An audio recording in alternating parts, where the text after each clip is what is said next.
이러면 안 되는데. 절대 만지면 안 되는데. 저건 이게 무슨 일이야? 2024년 10월 비가 내리는 저녁이었습니다. 강우진은 거실 한가운데 놓인 첼로 앞에서 멈춰 섰어요. 20년 동안 아무도 만지지 않았던 악기. 하지만 그날 우진의 손이 저절로 움직였습니다. 그 소리를 듣는 순간 외교관 부부는 20년 전 그날로 돌아갔습니다. 하지만 아무도 몰랐어요. 그 정원사가 누구인지. 지금부터 20년간 숨겨진 진실을 들려드리겠습니다. 2024년 9월 가을이 시작되는 아침이었습니다. 강우진은 새 일터 앞에서 깊이 숨을 들이마셨어요. 서울 평창동 고급 저택들이 늘어선 거리. 오늘부터 그는 한성민 전 외교관 댁의 정원사로 일하게 됐습니다. 30대 중반의 우진. 말수가 적고 성실한 사람이었어요. 원예를 전공했지만 집안 사정으로 대학을 중퇴했죠. 그 후 10년간 여러 저택에서 정원사로 일해왔습니다. 대문이 열리자 집사가 나왔어요. 강우진 씨죠? 김 집사입니다. 따라오세요. 저택 안으로 들어서는 순간 우진은 묘한 기분을 느꼈습니다. 처음 오는 곳인데 왠지 익숙한 느낌. 대리석 바닥, 높은 천장, 샹들리에. 모든 게 고급스러웠지만 어딘가 차가웠어요. 사람 사는 온기가 느껴지지 않았습니다. 복도를 지나던 우진의 발걸음이 멈췄어요. 거실 한쪽에 유리 케이스 안에 첼로가 있었습니다. 먼지가 쌓여 있었지만 악기의 아름다움은 여전했죠. 첼로 아래 작은 명패가 있었어요. 세준에게 2004년 생일 선물. 우진은 그 자리에서 움직이지 못했어요. 가슴이 두근거렸습니다. 왜일까요? 그냥 오래된 악기일 뿐인데. 처음 오신 분들은 다 저걸 보시더군요. 김 집사가 다가왔어요. 하지만 절대 만지시면 안 됩니다. 주인 어른께서 엄명을 내리셨어요. 누구도 저 케이스를 열어선 안 된다고요. 아, 죄송합니다. 그냥 악기가 아름다워서 이해합니다. 하지만 규칙은 규칙입니다. 김 집사가 우진을 정원 쪽으로 안내했어요. 정원은 넓었습니다. 장미정원, 분수, 작은 연못까지. 하지만 여기저기 잡초가 자라 있었어요. 오랫동안 제대로 관리되지 않은 모습이었죠. 전 정원사가 3개월 전에 그만뒀습니다. 건강 문제로요. 그 후로 계속 빈자리였어요. 김 집사가 설명했습니다. 정원 관리가 주 업무고 실내 화분도 일주일에 한 번씩 돌봐주시면 됩니다. 주인 어른은 조용한 걸 좋아하시니 가급적 소리 내지 말고 일해주세요. 우진은 고개를 끄덕였어요. 그날 오전 내내 정원을 정리했습니다. 잡초를 뽑고 장미가지를 다듬고 낙엽을 쓸었어요. 점심시간이 되자 김 집사가 도시락을 가져왔어요. 여기서 드세요. 식당은 따로 없습니다. 혼자 벤치에 앉아 밥을 먹는데 2층 창문이 보였습니다. 누군가 우진을 내려다보고 있었어요.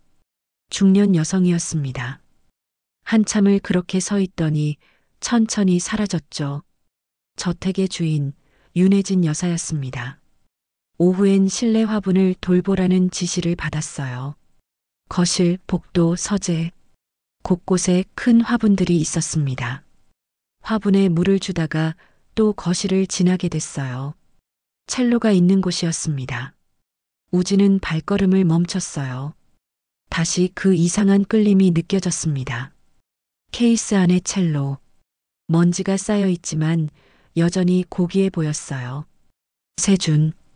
우진은 그 이름을 조용히 중얼거렸어요. 왠지 가슴이 먹먹해졌습니다. 그때였어요. 묵직한 발소리가 계단에서 들려왔습니다. 한성민 전 외교관이 내려오고 있었어요. 60대 중반, 단정한 정장 차림. 위험 있는 모습이었지만 어딘가 지쳐 보였습니다.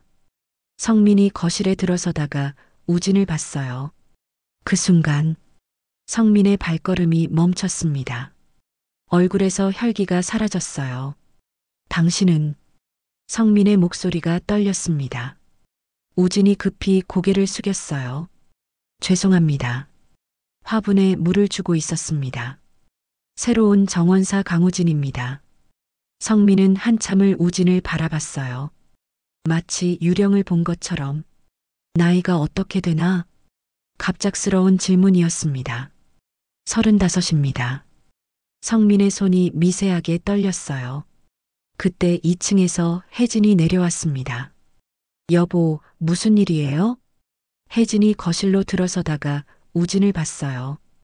혜진의 핸드백이 바닥에 떨어졌습니다. 탁! 그녀는 입술을 떨며 우진을 바라봤어요. 이럴 수가. 우진은 무슨 일인지 몰라 당황했습니다. 제가 뭔가 잘못했습니까? 성민이 고개를 저었어요. 하지만 목소리는 여전히 떨리고 있었습니다. 아니네. 계속 일하게. 성민과 혜진은 급히 서재로 들어갔어요. 문이 닫혔습니다. 우진은 그 자리에 홀로 남았어요. 무슨 일인지 알 수 없었습니다. 서재 안에서는 혜진이 소파에 주저앉았어요. 눈물이 흘러내렸습니다. 여보, 봤어요? 저 눈빛, 저 미소. 성민도 창가에 기대서 있었어요. 손이 떨렸습니다. 나도 봤소. 하지만 그는 말을 잇지 못했어요. 성민의 시선이 책장의 액자로 향했습니다. 10살 정도의 소년이 첼로를 안고 웃고 있는 사진. 세준이의 첫 독주의 2004년 6월. 혜진이 흐느꼈어요. 닮았어요. 너무 닮았어요. 확신할 수 없소.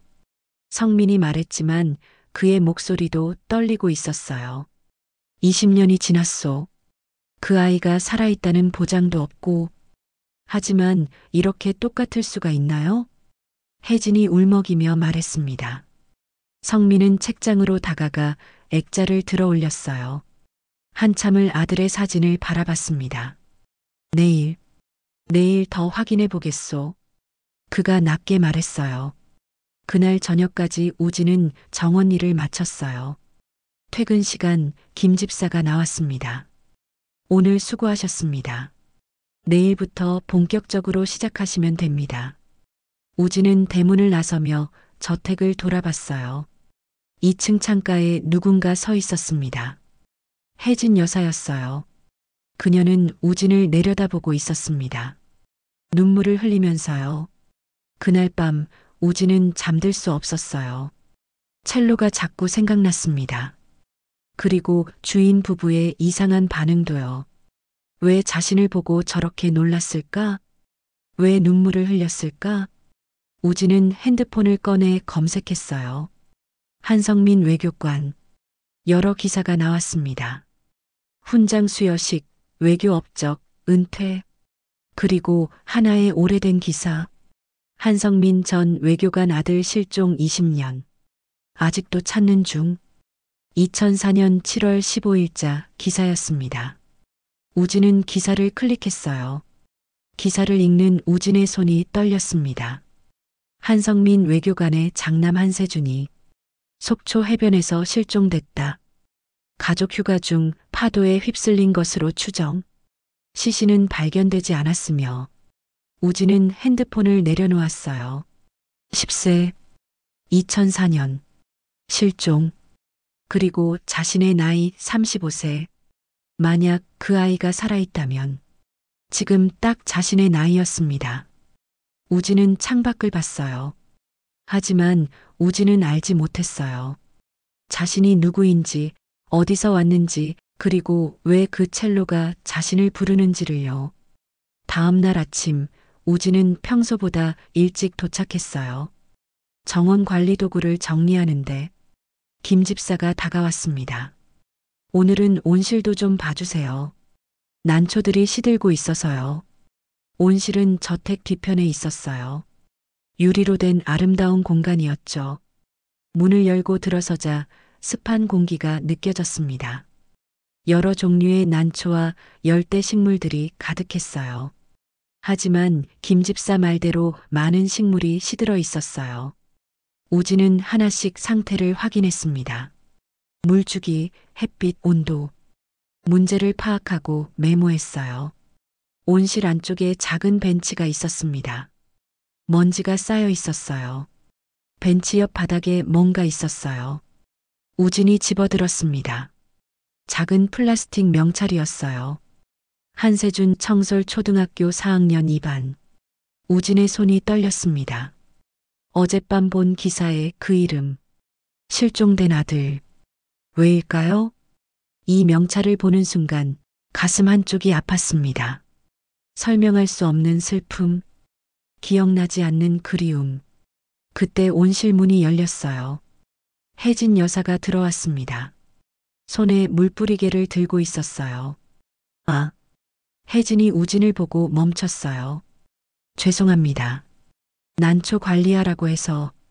우진이 급히 명찰을 주머니에 넣으려 했어요. 하지만 혜진이 봤습니다. 그건 혜진의 목소리가 떨렸어요. 어디서 찾으셨어요? 저기 벤치 밑에 있었습니다. 혜진이 명찰을 받아들었어요. 손이 떨렸습니다. 세준이가 마지막으로 온실에 왔을 때 떨어뜨린 거예요. 혜진이 벤치에 앉았어요. 20년 전 일이에요. 세준이는 이곳을 좋아했어요. 첼로 연습하다 쉴 때면 여기 와서 앉아 있곤 했죠. 우진은 조용히 듣고 있었어요. 첼로는 세준이 10살 생일 선물이었어요. 그 아이는 음악을 정말 사랑했어요. 하루에 서너 시간씩 연습했죠. 혜진의 눈에서 눈물이 떨어졌어요. 실례지만 무슨 일이 있었나요? 우진이 조심스럽게 물었습니다. 혜진은 한참을 침묵했어요. 그리고 천천히 입을 열었습니다. 2004년 7월 15일 속초 해변이었어요. 혜진의 목소리가 떨렸어요. 가족 휴가를 갔었죠. 세준이와 동생 서연이 넷이서요. 오후 4시쯤이었어요. 세준이가 동생이랑 모래성을 쌓고 있었죠. 저는 파라솔 아래서 책을 읽고 있었고 혜진이 눈을 감았어요. 그때 남편이 전화를 받았어요. 급한 외교 업무였죠. 5분, 딱 5분만 자리를 비웠어요. 전화를 마치고 돌아왔는데 세준이가 없었어요. 혜진의 목소리가 갈라졌습니다. 서연이는 모래성에 그대로 있었는데 오빠만 사라진 거예요. 미친 듯이 찾았어요. 해변을 다 뒤졌죠. 경찰, 해경, 자원봉사자들까지. 하지만 흔적조차 없었어요. 파도에 휩쓸렸을 거라고 했어요. 하지만 시신은 나오지 않았죠. 혜진이 명찰을 가슴에 안았습니다. 20년이 지났어요. 하지만 하루도 잊은 적이 없어요. 우진은 가슴이 먹먹했어요. 말로 표현할 수 없는 슬픔이 밀려왔습니다. 왜일까요? 처음 듣는 이야기인데 왜 이렇게 가슴이 아플까요? 실례지만 혜진이 떨리는 목소리로 물었어요. 정원사님은 어디서 자라셨어요? 보육원에서 자랐습니다. 혜진의 눈빛이 흔들렸어요. 부모님은요? 모릅니다. 제가 기억하는 건 7살부터예요. 그 전 기억은 없습니다. 혜진이 손으로 입을 막았어요. 생년월일은요? 보육원 기록으론 1989년 3월 5일입니다. 하지만 정확하지 않아요. 추정치라고 하더군요. 혜진의 눈에서 눈물이 흘렀어요. 죄송해요. 저 들어가 봐야겠어요. 혜진이 서둘러 온실을 나갔습니다. 명찰을 꼭 쥔 채로요. 우진은 혼자 남았어요. 왜 혜진 여사가 저런 질문을 했을까? 왜 자신의 출생에 대해 물었을까? 머릿속이 복잡했습니다. 우진은 벤치에 앉았어요. 명찰이 있던 그 자리에요. 눈을 감았습니다. 그러자 무언가 희미하게 떠올랐어요. 첼로 소리, 누군가 미소 짓는 얼굴, 따뜻한 손길. 하지만 형체가 없었어요. 잡으려 하면 사라지는 기억의 파편이었죠. 왜 자신은 7살 전 기억이 없을까? 왜 보육원에 있었을까? 우진은 그동안 이런 질문을 하지 않았어요. 과거를 파헤쳐봤자 달라지는 건 없으니까요. 하지만 지금은 달랐습니다. 그때 2층 창가에서 성민이 온실을 내려다보고 있었어요. 우진이 벤치에 앉아 있는 모습, 그 뒷모습을 보며 성민의 손이 떨렸습니다. 성민은 서재로 들어갔어요. 책장 뒤 금고를 열었습니다. 안에 오래된 파일이 있었어요. 한세준 실종 사건 -2004.7 15. 성민은 파일을 펼쳤어요. 20년 동안 모은 모든 기록이 들어 있었습니다.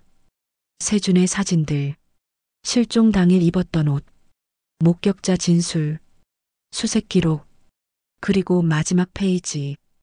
특이사항 왼쪽 어깨에 화상 흉터 2002년 사고.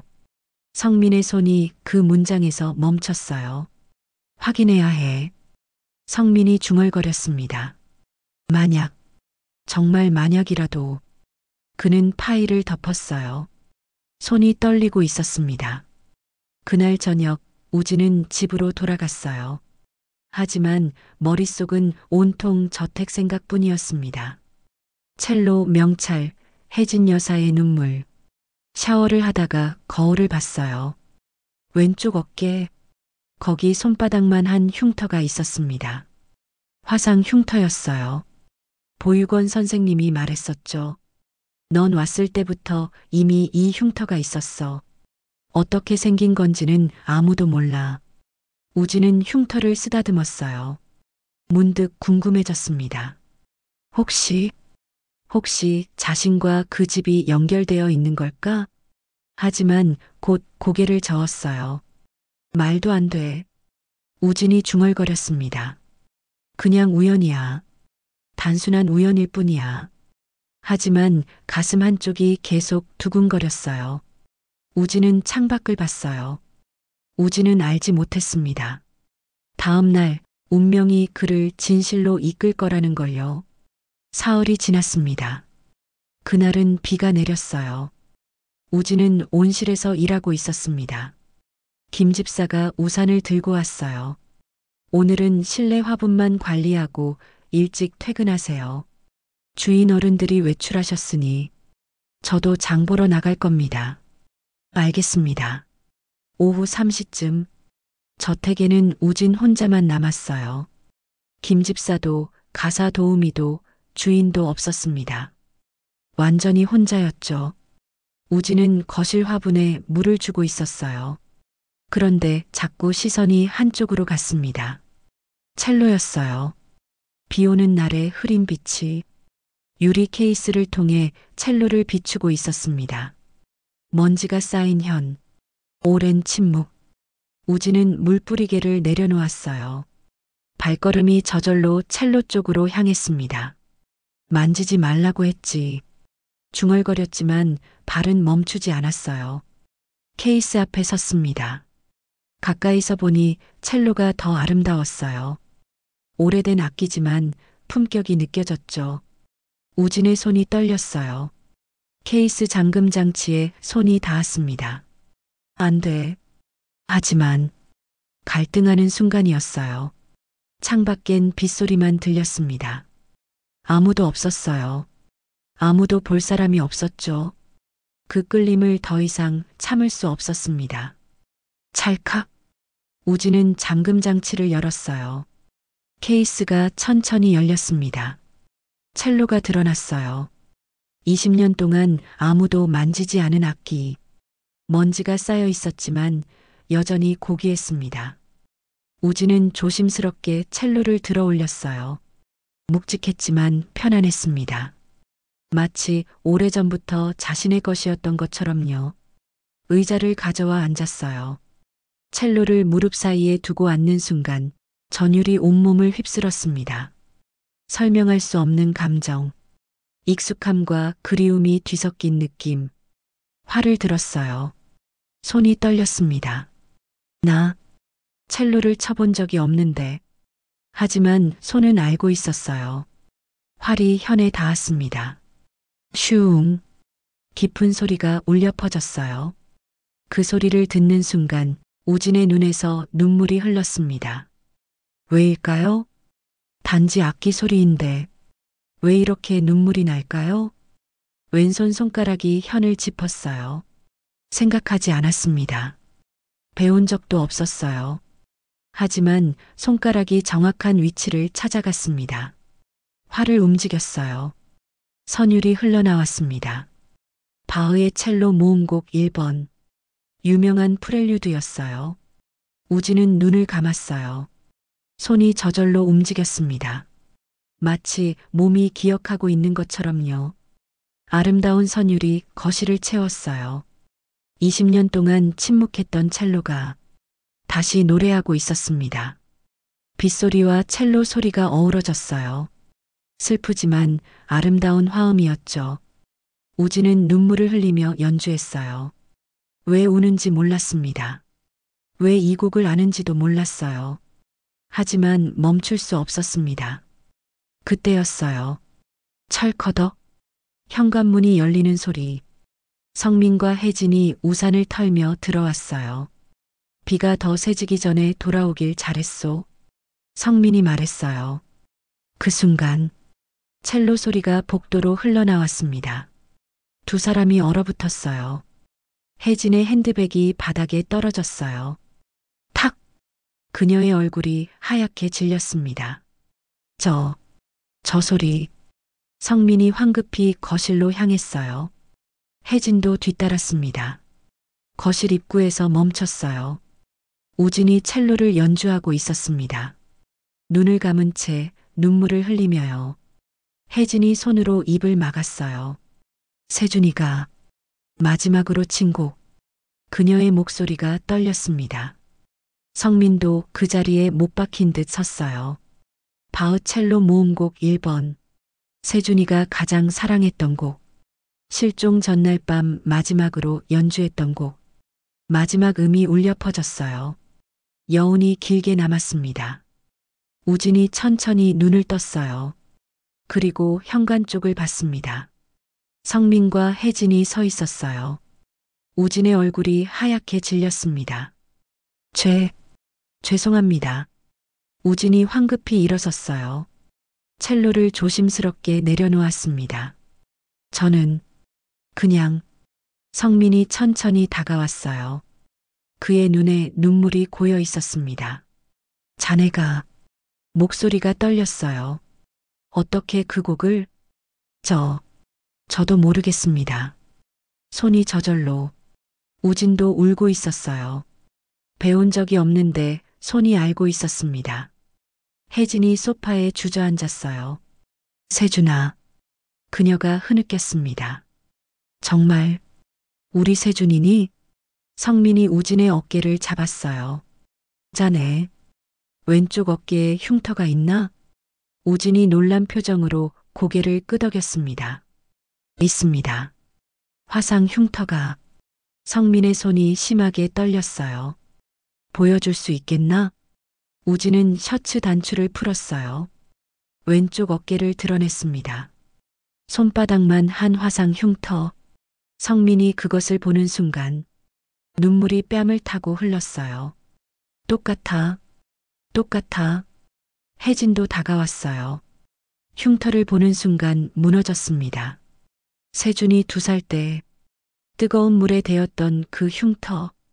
성민이 우진을 끌어안았어요. 돌아왔구나. 우리 아들이 돌아왔어. 혜진도 합류했습니다. 세 사람은 그렇게 한참을 울었어요. 빗소리만 조용히 창을 두드렸습니다. 우진은, 아니 세준은 복잡한 감정에 휩싸였어요. 기쁨, 혼란, 두려움, 그리움. 모든 감정이 한꺼번에 밀려왔습니다. 하지만 성민이 떨리는 목소리로 말했어요. 확실하게 알아야 해. DNA 검사를 해야겠네. 혜진이 고개를 끄덕였습니다. 세준도 알고 있었어요. 흉터와 첼로만으로는 부족하다는 걸. 진짜 확인이 필요했습니다.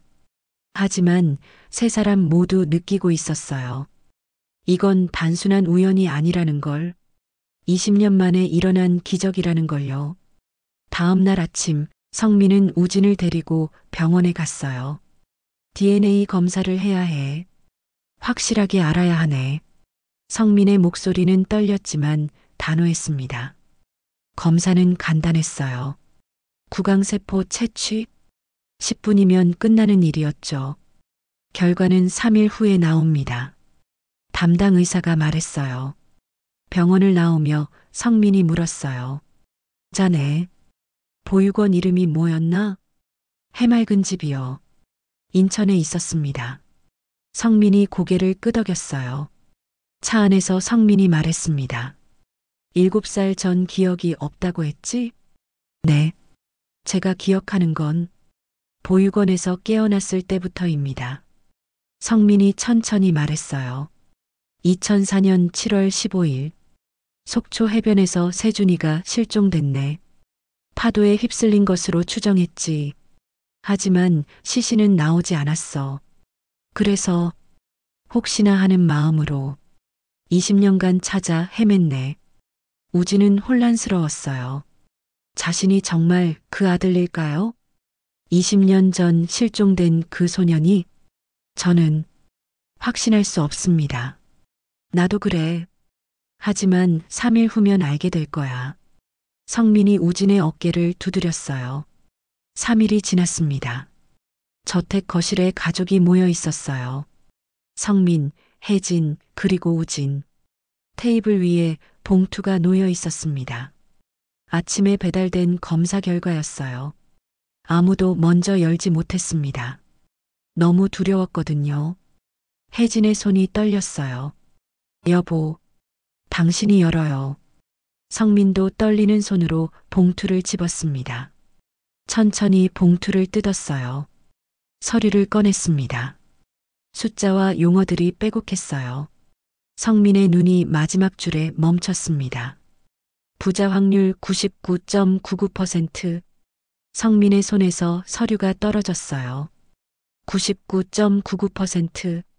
그가 떨리는 목소리로 읽었습니다. 일치. 혜진이 서류를 집어들었어요. 같은 글자를 확인했습니다. 99.99%. 세준아. 혜진이 우진을 끌어안았어요. 내 아들. 정말 내 아들이었어. 그녀가 흐느꼈습니다. 성민도 두 사람을 끌어안았어요.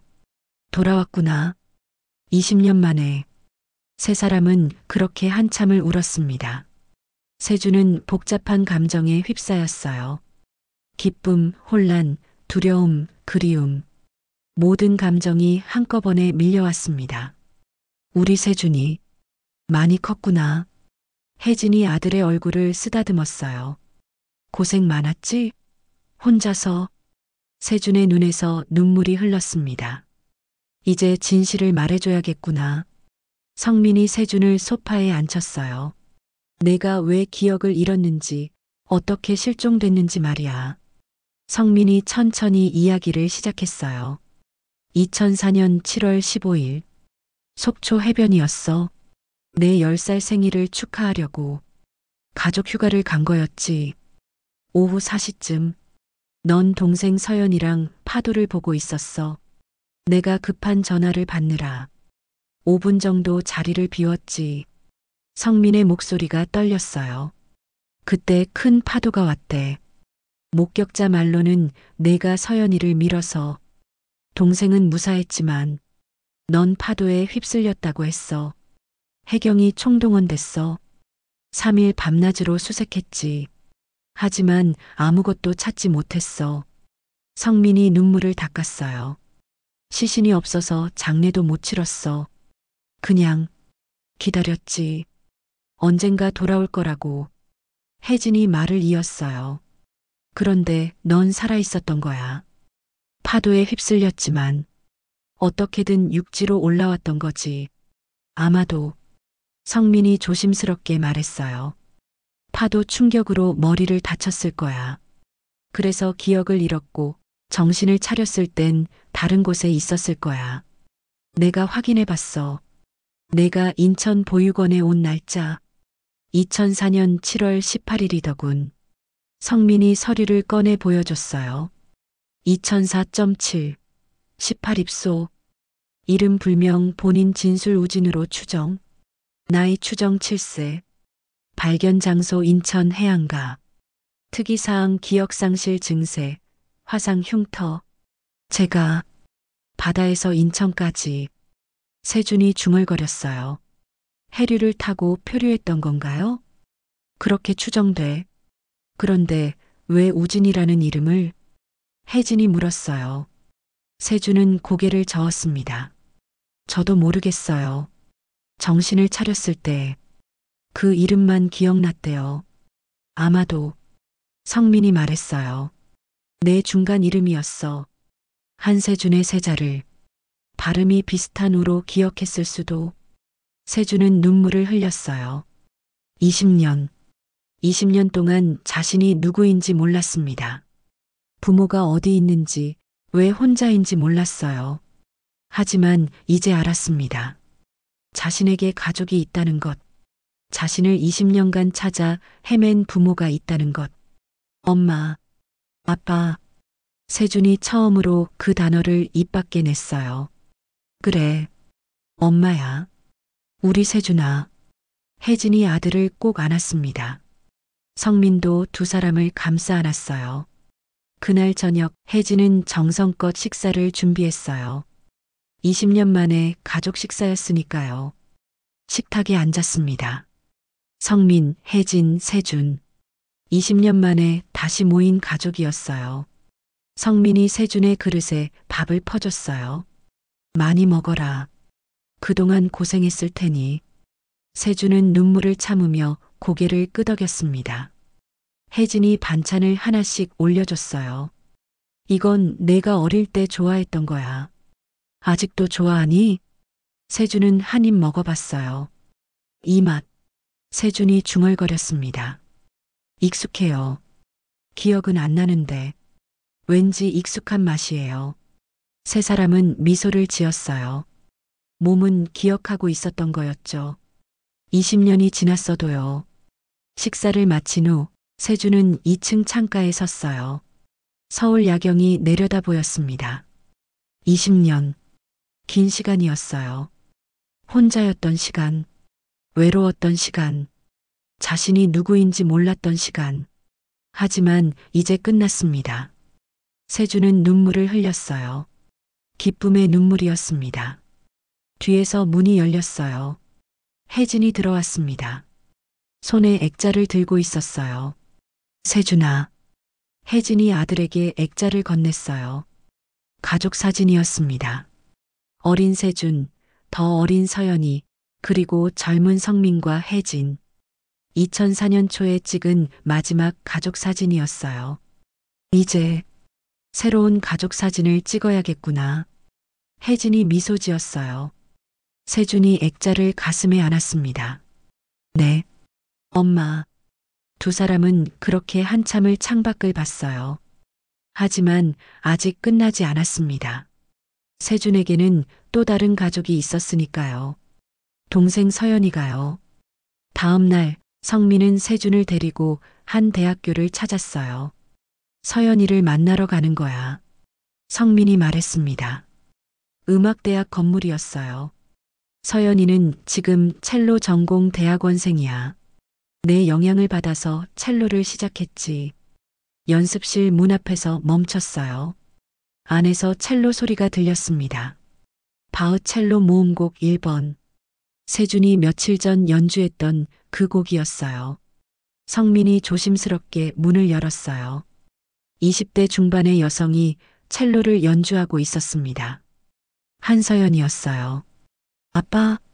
서연이 연주를 멈추고 일어섰어요. 그리고 아버지 뒤에 선 세준을 봤습니다. 이분은 서연의 목소리가 떨렸어요. 성민이 깊이 숨을 들이마셨습니다. 서연아. 이 사람은 내 오빠야. 세준이 오빠. 서연의 손에서 활이 떨어졌어요. 탁! 오빠라고요? 서연이 떨리는 목소리로 물었어요. 20년 전. 그 오빠요? 세준이 고개를 끄덕였습니다. 나도 며칠 전까지 몰랐어. 하지만 DNA 검사 결과 세준이 말했어요. 나는 한세준이야. 내 오빠. 서연이 천천히 다가왔어요.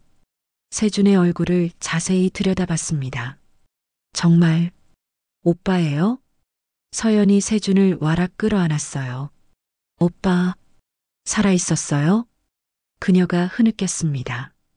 20년 동안 오빠가 나를 구하려다 파도에 휩쓸렸어요. 제 잘못이에요. 제가 오빠를.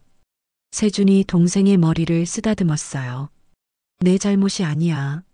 아무도 잘못한 사람은 없어. 기억은 나지 않았지만 이상하게 마음이 아팠습니다.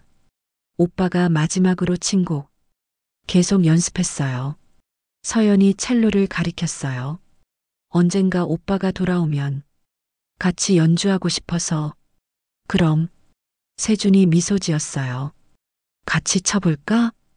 두 첼로가 나란히 놓였어요.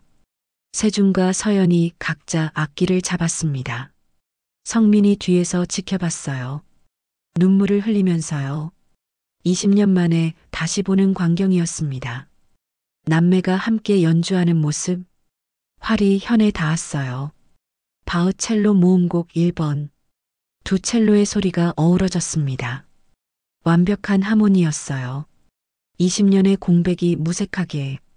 두 사람은 완벽하게 호흡을 맞췄습니다. 세준은 눈을 감았어요. 희미한 기억이 떠올랐습니다. 작은 여자아이. 자신의 옆에서 웃고 있는 서연아. 마지막 음이 울려 퍼지고 두 사람은 서로를 봤어요. 눈물을 흘리며 미소 짓고 있었습니다. 성민이 박수를 쳤어요. 잘했어. 정말 잘했어. 그의 목소리도 울먹이고 있었습니다. 2주가 지났습니다. 세준은 정식으로 가족의 일원이 됐어요. 2층에 세준의 방이 생겼습니다. 옛날 물건들도 다시 꺼내왔어요. 어릴 적 사진, 상장, 장난감들. 새로운 가족 사진도 찍었습니다. 성민, 혜진, 세준, 서연. 네 사람이 함께요. 거실의 첼로도 이제 유리 케이스에서 나왔어요. 세준이 매일 연주했으니까요. 저녁이면 세준이 첼로를 쳤어요. 가족들이 소파에 앉아 들었습니다. 20년 동안 침묵했던 음악이 다시 집을 채웠어요. 어느 날 세준은 인천 보육원을 찾았어요. 가족과 함께요. 원장 선생님이 세준을 알아봤어요. 우진이? 정말 우진이 맞니? 네, 선생님. 저예요. 선생님이 세준을 끌어안았어요. 가족을 찾았구나. 정말 다행이야. 세준은 가족을 소개했습니다. 성민과 혜진이 깊이 절했어요. 저희 아들을 키워주셔서 감사합니다. 원장은 손사래를 쳤어요. 이 아이가 워낙 착해서요. 오히려 저희가 고마워했어요. 3개월 후, 한 연주회장에 사람들이 모였습니다. 한세준 한서연 남매 첼로 듀오 콘서트. 무대 위에 세준과 서연이 나란히 앉아 있었어요. 각자의 첼로를 잡고요. 객석 맨 앞줄에 성민과 혜진이 앉아 있었습니다. 손을 꼭 잡은 채로요. 바흐첼로 모음곡 1번. 두 첼로의 소리가 울려 퍼졌습니다. 객석에서 눈물을 흘리는 사람들이 많았어요. 이 남매의 이야기를 아는 사람들이었죠. 20년 만의 기적. 마지막 음이 울려 퍼지고 잠시 정적이 흘렀습니다. 그리고 폭발적인 박수. 세준과 서연이 일어나 포옹했어요. 객석에서 성민과 혜진도 일어나 박수를 쳤습니다. 연주가 끝난 후 네 사람은 무대 뒤에서 만났어요. 잘했어, 아들. 성민이 세준의 어깨를 두드렸어요. 오빠, 정말 멋있었어요. 서연이 오빠에게 안겼습니다. 혜진도 두 남매를 끌어안았어요. 그날 밤 저택으로 돌아가는 차 안. 세주는 창밖을 봤어요. 20년. 긴 시간이었습니다. 길을 잃고, 기억을 잃고, 가족을 잃었던 시간. 하지만 이제 모든 것을 되찾았어요. 저택에 도착했습니다. 거실의 첼로가 그들을 맞이했어요. 이제 그 첼로는 슬픔의 상징이 아니었습니다. 희망이었고, 재회였고, 사랑이었죠. 네 사람은 소파에 나란히 앉았어요. 성민이 세준의 손을 잡았습니다. 잘 돌아왔다, 아들아. 네. 아빠. 세준이 미소 지으며 눈물을 흘렸어요. 돌아와서 감사해요.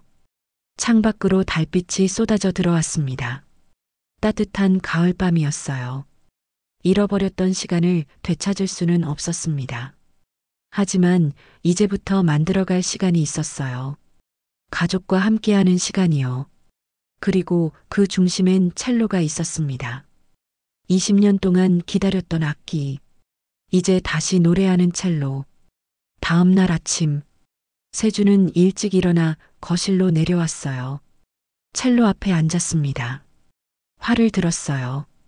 바흐첼로 모음곡 1번이 다시 울려 퍼졌습니다.